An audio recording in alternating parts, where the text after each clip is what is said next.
తెలుగు వంటలకు స్వాగతం. ఈరోజు మనం తయారు చేయబోతున్నాం ఎంతో పొరలుగా ఉండే పరాటా. దీన్ని మనం హోటల్లోనే కాకుండా ఇంట్లోనే చాలా ఈజీగా ప్రిపేర్ చేసుకోవచ్చు.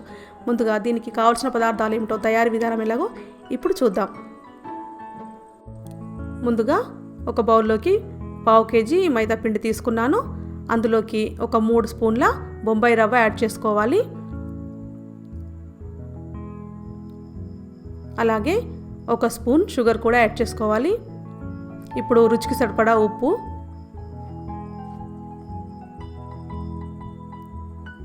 ఇప్పుడు ఈ పిండి అంతా కలిసేలాగా ఒకసారి ఇలా కలుపుకుందాం.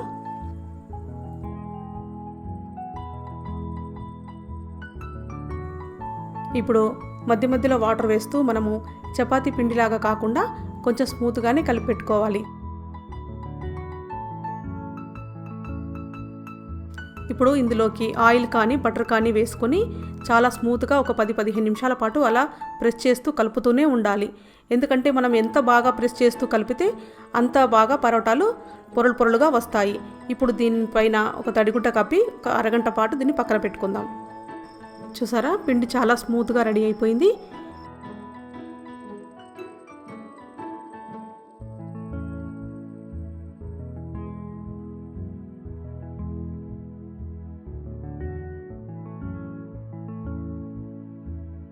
ఇప్పుడు మనము చేతికి ఆయిల్ అప్లై చేసుకుని పరోటాకి సరిపడా పిండిని తీసుకోవాలి.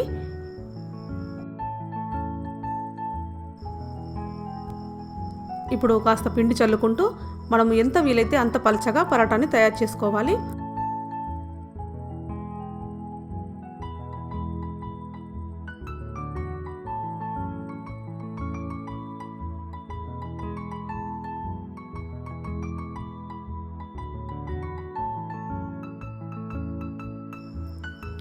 ఇప్పుడు ఎంత సన్నగా వీలైతే అంత సన్నగా ఈ చపాతీ చేసి పెట్టుకున్నాం కదా, దీనిపైన ఆయిల్ కానీ బటర్ కానీ వేసుకొని అలాగే కొంచెం పిండి కూడా చల్లుకొని ఇలా మనం ఎంత వీలైతే అంత సన్నగా ఘాట్లు పెట్టుకోవాలి.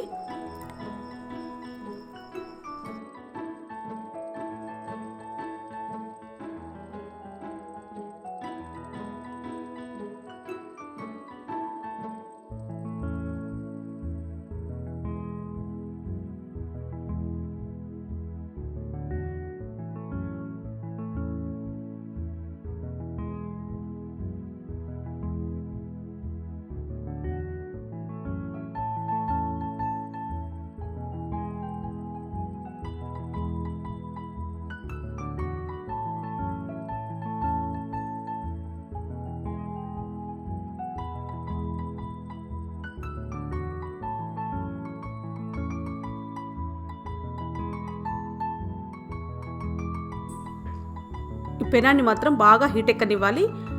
హై ఫ్లేమ్లోనే మనం ఈ పరోటా అనేది కాల్చుకోవాలి, లేదంటే ఇవి అప్పడాలాగా మారిపోతాయి. అందుకని ఇట్లా 2 వైపులా కాల్చుకున్న తర్వాత ఇప్పుడు మనం ఆయిల్ కానీ బటర్ కానీ అప్లై చేస్తూ 2 వైపులా ఇలా కాల్చుకోవాలి.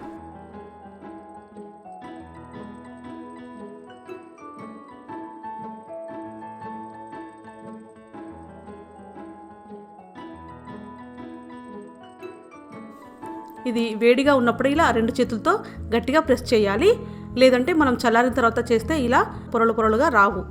అందుకని మనం హీట్ మీద ఉన్నప్పుడే మనము ఇలా చేసుకోవాలి. చూసారా, పొరలుగా ఎంత బాగా వచ్చిందో పరోటా.